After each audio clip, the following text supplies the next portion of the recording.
O programa a seguir tem classificação indicativa livre. Era uma vez. A frase já avisa, vem história por aí. O ser humano é um narrador por natureza, um hábito que começou com as pinturas nas cavernas, passou pela linguagem oral, escrita, até chegar aos dias de hoje, quando contamos histórias nos meios de comunicação, nas redes sociais e até nos jogos eletrônicos. No Em Tese de hoje, vamos falar sobre a importância das narrativas e dos personagens para os jogos. Afinal, eles também são uma forma de contar histórias, só que com a participação, muitas vezes ativa, do jogador.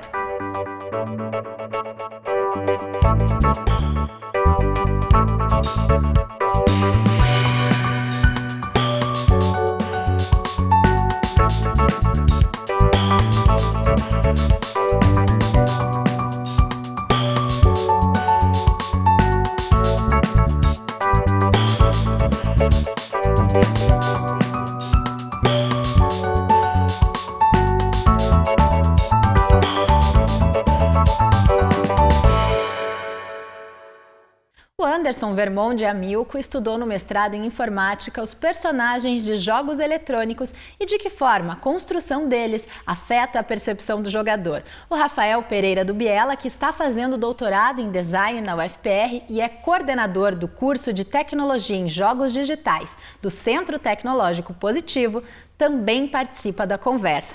Bem-vindos ao Em Tese. Olá, tudo bem? Obrigada pela participação.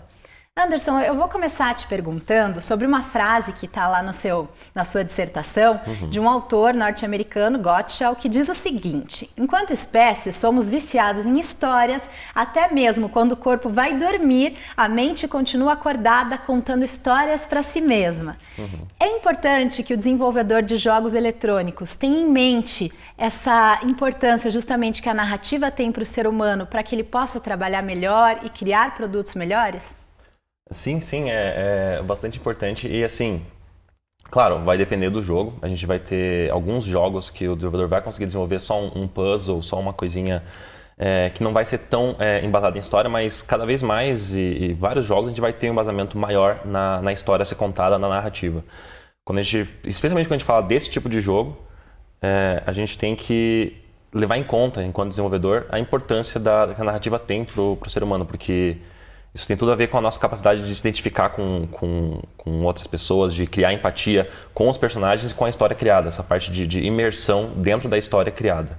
Professor Rafael, a gente sabe também que nos jogos a narrativa é construída de uma forma diferente do que, por exemplo, num filme, numa novela, num livro. Que características especiais tem a narrativa num jogo? A narrativa, ela em si, assim, o ideal talvez fosse retomar um pouquinho anterior essa questão. A narrativa, ela tem uma função social muito grande, né? Ela traz para a sociedade valores comportamentais, inclusive, né? Ela transmite valores morais e sociais para todos nós. Nos jogos, é apenas mais um dos suportes da narrativa, né? Ela possui uma série de outras possibilidades de suporte, do livro, filme, teatro, também nos jogos digitais. Só que nos jogos digitais é o único local onde a narrativa possui uma característica diferenciada, que é a interação. Você consegue, de certa forma, ter essa interação em outros meios, mas ela nunca vai ser com a imersão tamanha quanto que você consegue nos jogos. São nos jogos que você tem a possibilidade de você transportar o seu usuário, transportar o seu leitor, enfim, né, o seu usuário de fato, para dentro do personagem, sobre vários aspectos. E Anderson, você estudou justamente a importância do personagem nas narrativas dos jogos. Você acredita que no personagem está a chave justamente para um bom jogo, para o jogo conseguir envolver o jogador? Eu acredito que o personagem é um dos elementos principais porque assim, essa história ela vai ser contada através de uma interação quase sempre com outros personagens. Então eles são o meu foco ali na pesquisa foram os personagens não controlados pelo jogador. Os outros personagens são a gente chama de NPC, são os non-player characters, personagens que não são controlados pelo jogador. E esses personagens que contam essa história. Então, assim, a interação com esses personagens é extremamente importante. E, assim como o do Biela comentou aqui, o que acontece? No jogo você tem essa interação bem mais direta que você não tem em livros, não tem em filmes. Então, é importante que esses personagens consigam reagir de uma forma que colabore para você contar essa história e fazer essa imersão do jogador. E nós vamos conhecer agora uma iniciativa relacionada aos jogos eletrônicos aqui da UFPR. O MAI, Museu de Arqueologia e Etnologia, criou um jogo para ensinar às crianças a rotina e a importância do trabalho do arqueólogo. O jogo lembra as antigas máquinas de fliperama. Ele foi idealizado para ensinar crianças sobre a importância de preservar o patrimônio cultural. A ideia partiu de tentar mostrar um pouco arqueologia para as crianças, né? E como que o arqueólogo trabalha. Esses foram os dois norteadores da escolha das peças, né? A escolha das peças é fácil, a gente vai escolher peças que a gente tem no acervo, né? E o que a gente tem no acervo é relacionado a sambaquis, que são sítios arqueológicos do litoral do Paraná. Então a gente pegou algumas peças clássicas, machados, tudo isso, fotografamos e passamos para os alunos inserir no jogo. O game funciona assim. Quem está jogando assume a posição de arqueólogo e encontra peças que fazem parte do acervo do museu. A cada peça encontrada são exibidas fotos e descrições. Assim, o jogador aprende sobre a civilização que viveu nessas regiões na antiguidade.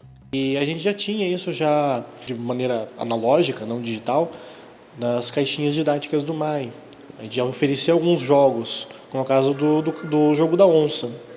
A gente teve um outro projeto também que foi bem ambicioso, que é o Jaguareté, que é um jogo de RPG que se chama Jaguareté o Encontro, que você joga com índios. O jogo eletrônico, o videogame, ele vem nesse sentido, de você tá modernizando uma ação educativa. Você está usando as novas tecnologias, no caso, a gente fez um game para ensinar brincando. Apesar de parecer brincadeira de criança, o jogo é informativo e divertido para qualquer idade, e ainda desvenda os mistérios sobre os povos antigos. O Arqueogame pode ser encontrado na sala expositiva do MAI em Curitiba e na sede do museu em Paranaguá. Gostaram do joguinho? Muito Sim, legal. A gente estava comentando aqui, inclusive, da qualidade gráfica dele e da aparente qualidade de gameplay, gamificação, de gameplay. Professor Rafael, o Anderson ele estudou no mestrado dele essa questão da importância do personagem ele ter uma credibilidade, né? A pessoa acreditar que ele existe. O que é preciso levar em conta ao desenvolver um personagem que seja justamente algo que pareça real? Bom, primeiro assim, a base da narrativa é você contar uma história de um personagem. Não existe uma narrativa sem o personagem, isso eu acho que já até é ponto pacificado. Não existe essa possibilidade, né? Sempre tem que ter o personagem numa narrativa, numa história. E essa história e essa narrativa, ela sempre conta as ações do personagem frente a obstáculos.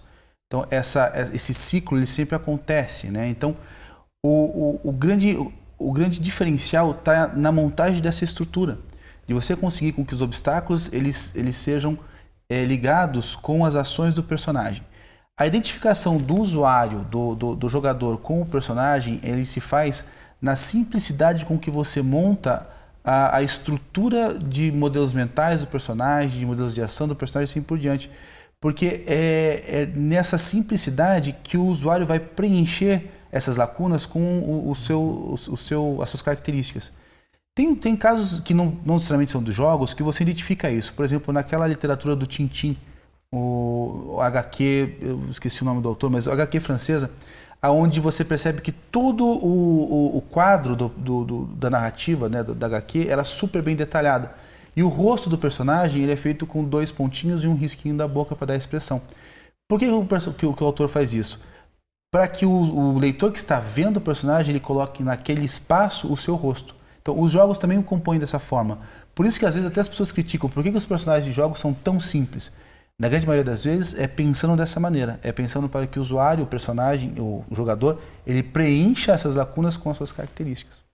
Ô Anderson, você apresenta lá no seu trabalho que muitas vezes colocar algumas características num jogo pressupõe um aumento do custo de produção daquele jogo. Mas você também acaba apontando que é possível colocar características nos personagens sem aumentar esse custo. Como que isso é possível? Então, inclusive essa foi uma das motivações da pesquisa, porque assim, o desenvolvimento de um jogo ele tem um custo computacional muito grande. Em primeiro lugar, um custo na questão dos gráficos. É bastante pesado para o processamento de computador. E, geralmente, sobra pouco processamento da máquina para a inteligência artificial. e para você implementar uma inteligência artificial que responda bem às interações do jogador. Então, o que acontece? A base da minha pesquisa foi ver assim, que pequenas características de comportamento podem causar uma percepção de inteligência no jogador sem necessariamente ter uma implementação de fato de inteligência. Isso é bem parecido, bem baseado no que, por exemplo, a gente tem em animação. Existem os 12 princípios da animação, que é bem famoso, que são assim, são pequenas técnicas que causam essa impressão de realismo, essa credibilidade nos personagens. Então, o ponto dessa questão de um baixo custo é que com pequenos detalhes de comunicação, detalhes de ações do personagem, que não necessariamente são inteligentes, eu consigo causar uma percepção no jogador de que o personagem é mais crível, mais realista do que ele de fato é. Bom, nós já voltamos a conversar. No próximo bloco, vamos entender os detalhes da pesquisa do Anderson com os personagens de jogos eletrônicos.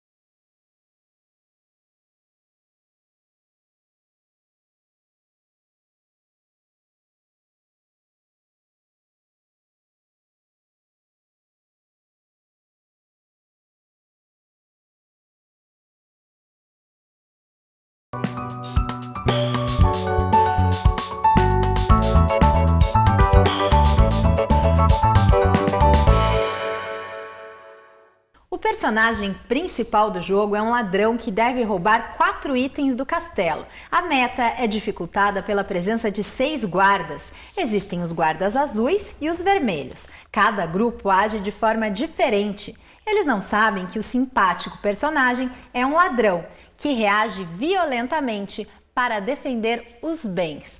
Este foi o jogo criado pelo Anderson para testar a percepção dos jogadores sobre os personagens. O experimento fez parte do trabalho de mestrado em informática na UFPR. O meu outro convidado para falar sobre este assunto é o professor Rafael Pereira do Biela, que é coordenador do curso de Tecnologia em Jogos Digitais do Centro Tecnológico Positivo.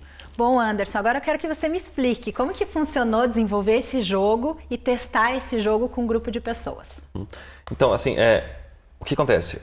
A pesquisa, ela estava toda centrada nessa percepção do jogador, certo? Então, como eu comentei antes, eu estou falando da percepção de inteligência artificial, da percepção de credibilidade. E eu não tenho outra maneira de verificar isso se não ser um teste com o usuário.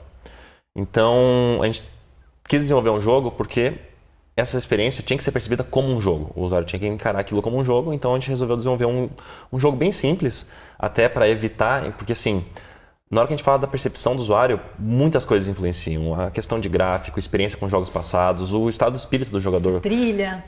A música, tradicional, qualquer coisa pode influenciar a percepção. Então a gente minimizou todos esses efeitos o máximo possível com um jogo bem simples. Desenvolveu esse jogo que a gente mostrou aqui, um jogo bem simples em que você interage com esses 2 tipos de guarda. Que um guarda é implementado com o que eu chamo no trabalho das ações de sobreposição, são ações extras que causam essa percepção de credibilidade maior sem impactar diretamente no gameplay, e os outros guardas não têm.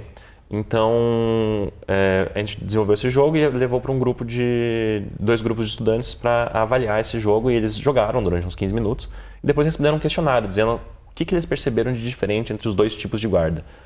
Só para eu entender, de que maneira agia um tipo de guarda e o outro tipo de guarda?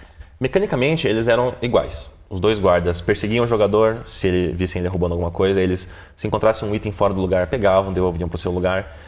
Mecanicamente eram idênticos. A diferença é que um grupo de guarda, os que estavam implementados com essas ações de sobreposição, eles tinham pequenos diálogos a mais, pequenos comportamentos, um pouco de memória com relação a acontecimentos passados. E eles comentavam isso para o jogador.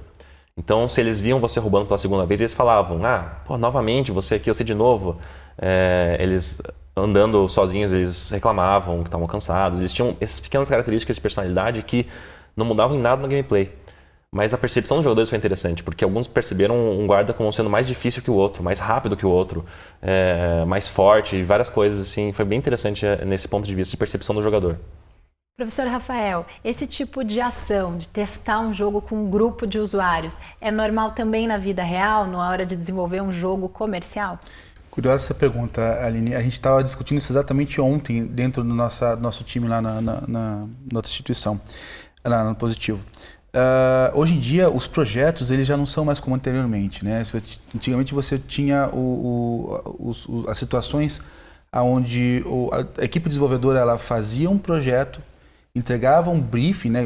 Enfim, baseado no briefing que passaram, e testava a funcionalidade. Se estivesse funcionando, lançava no mercado, o mercado regulava, né? Se aquilo dava certo ou não. Hoje em dia, existem outras metodologias de projeto, e isso acho que o Vermont até concorda comigo, e eu acredito que ele tenha feito isso, né? Onde você faz os testes durante o processo. Então, você não finaliza o projeto para testar.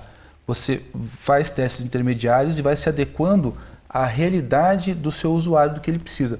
Porque, assim, se você for imaginar um jogo que vai ser desenvolvido de grande porte, né? Um AAA, que demore 2 anos para fazer, o que você teve de ideia hoje em 2015, em 2018 pode ser que tenha mudado tudo. Você pode ter previsto a utilização de celulares e de repente em 2018 se você não usa mais celulares, você usa óculos para se comunicar. Então tudo isso tem que ser adaptado durante o processo do desenvolvimento do projeto. E esses testes servem para isso. Então eles vão testar não só a funcionalidade, se está funcionando ou não o jogo e a mecânica, etc. Mas também a usabilidade. Se o usuário ele está imerso, se o usuário ele consegue se encontrar, se ele consegue achar as ações, se ele consegue interagir com o que você imaginou de gameplay, enfim. Os testes eles servem para validar os processos do seu projeto e chegar no final, esse projeto está com uma qualidade efetiva, não um achismo de você achar que está bom ou não. Professor Rafael, você falou aí historicamente como foi mudando essa questão do teste, e o professor fez tanto o mestrado quanto o doutorado nessa área de jogos, né, e de narrativa. O que mudou de um passado não tão distante para cá no desenvolvimento de jogos, principalmente nessa questão da narrativa, né? Tem alguns jogos que têm roteiros enormes de várias páginas. O que aconteceu com os jogos que hoje eles são tão complexos? Olha só, você tem esses dois lados, né? Você pegando a história do jogo, enfim, ele é uma coisa muito curiosa, ele parece muito com a jornada do herói do Vogler, né? Que ele começou de um jeito, deu uma volta inteira e hoje em dia ele voltou para o mesmo lado, né? Mas existe essa ramificação, que é essa que você falou, que é os roteiros se complexando, né? Quer dizer, quando os jogos surgiram lá atrás, eles eram muito simples. Porque, tecnicamente falando, você não podia fazer coisas complexas, você não tinha suporte técnico para isso. Os monitores eram ruins, os equipamentos eram ruins de forma geral. E existia uma vertente da indústria que sempre tentou puxar o avanço tecnológico em cima do jogo. E a narrativa acompanhou. Então, quanto mais qualidade gráfica você puxava, melhor teria que ser a história para justificar aquela qualidade gráfica. Até que você se aproxima hoje de verdadeiros filmes. Você pega consoles hoje que você coloca uma fotografia, põe um filme do lado da animação, você não reconhece um como sendo a realidade mais do que o outro. E aí sim, né, você tem toda essa evolução, mas que ela responde uma questão técnica que puxou também esse lado estrutural, esse lado do roteiro. Por outro lado, você também tem a outra vertente, que vem de uma discussão que nasceu na década de 2000 com o pessoal da Finlândia, né, irmão, lá do estúdio do... Tem um laboratório perto da Nokia, acho que não me engano, na Finlândia, que chama-se Game Studies, onde eles trouxeram uma nova discussão, que era assim, para que a gente está indo para o lado da narrativa? Por que a gente não foca no que eram os jogos, né? Na jogabilidade. No gameplay, que era a discussão ludótica. E hoje você tem esse resultado que são com os dispositivos móveis. Quer dizer, você tem uma vertente de jogos que são absurdamente, tecnologicamente falando, assim, avançados, e, por outro lado, os jogos que eles voltam para o início, lá para trás, que são jogos super simples. Esses dias eu estava jogando um jogo que você tinha que correr numa plataforma com um quadradinho. Quer dizer, é uma simplicidade absurda. Que retoma aquele lado anterior, do lado do início. Então, você tem sim essas duas vertentes e, por opção, você pode escolher. E alguns desses jogos super simples fazem sucessos absurdos, Candy Crush e afins, né? E financeiramente, né? Minha esposa, esses dias, ela gastou mais de $100 no Candy Crush. Muito mais do que eu já gastei em qualquer jogo que eu já comprei na minha vida. Vicia, né, Nossa professor? Senhora. Agora, Anderson, na hora que você fez o seu teste, né, para o seu mestrado, não era um teste comercial, o que mais que você descobriu dos usuários que foi importante para você entender essa relação do usuário com o personagem, a importância do personagem, de certa forma, interagir? Então, a gente havia as hipóteses que a gente tinha de que o personagem ia ter realmente uma percepção de maior credibilidade para o jogador. Mas uma coisa bem legal que teve alguns pontos que até a gente tomou nota e anotou para trabalhos futuros, que foram bem interessantes de como que o jogador faz a percepção desse personagem. Então, como eu comentei, teve alguns jogadores que perceberam o personagem como o mais rápido. Ele realmente achou que a velocidade do personagem é diferente, ele percebeu diferente essa velocidade. E teve jogadores que acharam, detectaram assim, esses personagens que falam mais, eles são mais inteligentes, mais eficientes, mas houve percepção também de que os outros guardas que não têm essas ações, que em teoria, na nossa hipótese, o jogador ia perceber como inferiores, ele falou, não, eles são ainda melhores porque eles não falam, não se distraem, eles são focados no trabalho, então teve toda essa parte de a percepção do jogador afeta não só a percepção do personagem, mas a percepção do universo inteiro do jogo. Então cada parte que compõe esse universo narrativo, ele contribui para a história em geral, sabe? Não só para a percepção daquele jogador, daquele personagem, mas para a percepção de todo o universo ao redor dele. Isso foi bem interessante da avaliação com os jogadores. Professor Rafael, falando um pouco sobre esse mercado, como que está hoje o mercado de jogos eletrônicos, tanto no Brasil quanto fora? É um mercado em expansão? Que tipo de profissionais que esse mercado precisa? Olha só, eu vou citar como exemplo o nosso dado interno do Positivo, tá? Nós temos uma produtora que inicialmente ela serve para gerar conteúdo interno para o IAD do grupo. Agora em janeiro eu dupliquei a equipe. Nós tínhamos 10 pessoas contratadas, agora a gente estamos com 22. Existe a grande possibilidade de, antes de terminar o semestre, eu fazer uma nova duplicação para 40. Então, assim, enquanto você fala de crise no Brasil inteiro, de todo mundo falando de desemprego, de o ano o mundo terrível, todo em crise. O mundo inteiro em crise, a área de jogos você encontra exatamente o contraponto. Eu estou contratando gente, e estou contratando gente de rodo, assim, porque está precisando de muita mão de obra mesmo. Isso não é só aqui, tá? Isso realmente é um fato, como você mesmo citou.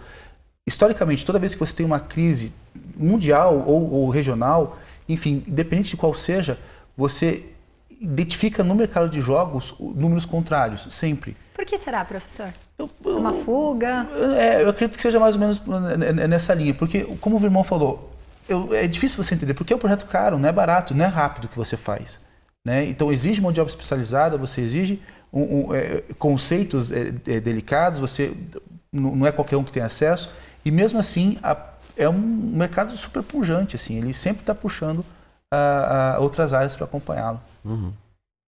Anderson, ao final de todo esse processo, você fez lá no seu trabalho todo um apanhado sobre a importância da narrativa para o ser humano, depois estudou toda essa questão dos jogos, da animação, e fez essa quantidade de testes com usuários, desenvolveu um jogo. O que você tirou de todo esse trabalho? O que você conseguiu descobrir que serve para outras pesquisas? O que você poderia destacar dos seus resultados? Então, a gente conseguiu mapear que no resultado da pesquisa houveram 3, dá para dizer, mais tecnicamente 2, mas foram 3 contribuições. A primeira foi um modelo de análise eu chamei de modelo de expansão de credibilidade, que é um modelo de análise da experiência do jogador com relação ao jogo. Então, analisa como é criado o modelo mental do jogo conforme você vai interagindo com a peça. E gradualmente você atribui características a cada personagem, ao universo do jogo. Então, primeiro, esse modelo que descreve como que é criada a experiência do jogo a partir das percepções do jogador. Então, esse foi o primeiro modelo. E em cima dele foram feitas as outras contribuições. A segunda, que foi a que a gente implementou de fato nesse teste, que são essas ações de sobreposição, são uma maneira de descrever ações, certos comportamentos que não têm um custo computacional alto, pelo contrário, são extremamente simples de implementar, e que causam uma percepção no jogador que ele tem a impressão que o personagem é mais inteligente do que ele de fato é.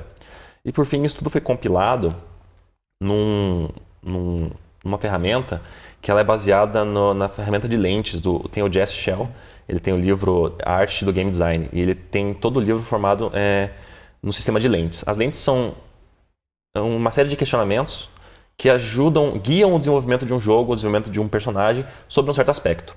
E seguindo aquele modelo de lentes, a gente desenvolveu a lente da credibilidade. É uma série de indagações que você faz para o seu jogo, do tipo, o meu personagem ele demonstra a capacidade de perceber o ambiente ao seu redor, e você tem uma série de indagações que o desenvolvedor, seguindo elas, ele vai conseguir um resultado que, com um baixo custo computacional, vai ter uma credibilidade maior do ponto de vista comportamental dos seus personagens. Professor, para finalizar, nessa área dos jogos que o professor já mostrou que está em expansão no mundo e no Brasil, é preciso também que essa expansão aconteça cientificamente para embasar o trabalho dos profissionais? Uma coisa curiosa isso, né, Aline? Porque o mundo inteiro da ciência, né, ele trabalha muito em paralelo com o mundo do mercado, mas eu acho que em nenhuma outra área isso é mais evidente do que na área de jogos. Existe uma coexistência e uma coalimentação muito forte. Tem coisa que começa na ciência e vai para o mercado, mas tem muita coisa que o mercado faz antes da ciência e a gente acaba tendo que absorver aqui depois dentro do meio acadêmico. Mas eu diria que sim, né, é importante, é necessário, porque é aqui que a gente consegue fazer testes que de repente o mercado não faz e principalmente é aqui que a gente forma as pessoas que vão depois trabalhar ou vão pensar essa área, né? O mercado ele não tem tempo para isso, ele não vai fazer isso nunca, então quem faz somos nós. E a gente tem que fazer com cada vez mais competência, porque se é um mercado que está em expansão e no Brasil está crescendo muito, a gente tem que ter mão de obra que responda a isso e com uma agilidade enorme. Professor Rafael, Anderson, obrigada pela participação. Obrigado. Anderson, parabéns pelo trabalho. Obrigado.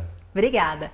O Em Tese de hoje falou sobre a importância do desenvolvimento dos personagens para os jogos eletrônicos. A nossa conversa foi baseada no trabalho de mestrado do Anderson. Se você ficou curioso e quer saber mais, é possível baixar o material completo no link que aparece na tela. Você pode acompanhar a nossa programação nas redes sociais, curta o FPR TV e fique sabendo de todas as nossas novidades. Até a semana que vem. Tchau!